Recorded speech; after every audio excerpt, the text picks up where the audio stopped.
محترم سامعین السلام علیکم ورحمۃ اللہ وبرکاتہ۔ میرے پیارے عزیز دوستو، آج میں آپ کی خدمت میں ایک دلچسپ لطیفہ رکھنے کے لیے جا رہا ہوں۔ لطیفہ کیا ہے جسے سننے کے بعد آپ بہت کچھ سوچنے پر مجبور ہو جائیں گے اور آپ اس لطیفے کو سن کر کے چونک جائیں گے۔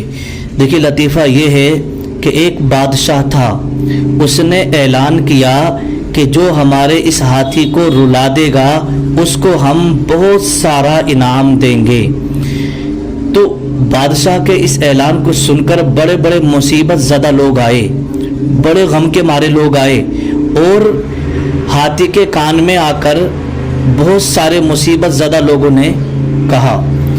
ایک مصیبت زدہ آیا، اس نے ہاتھی کے کان میں کہا کہ میرا بیٹا مر گیا جو کہ جوان تھا، لیکن ہاتھی یہ سن کر بھی نہیں رویا۔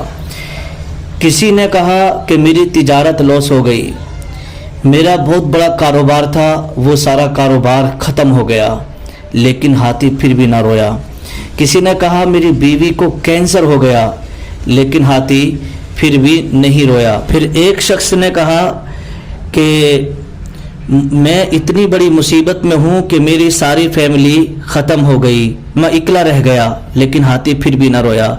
مگر ایک مولانا صاحب نے جب اس کے کان میں جا کر کچھ کہا تو ہاتھی زاروں قطار رونے لگا۔ لوگوں نے کہا مولانا صاحب آپ نے اس کے کان میں کیا کہہ دیا؟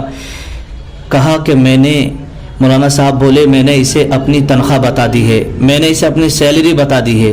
بس اتنی تھوڑی سی تنخواہ کا سن کر ہاتھی بھی رونے لگا، مگر کمیٹی والوں کی آنکھوں میں آنسو نہ آئے۔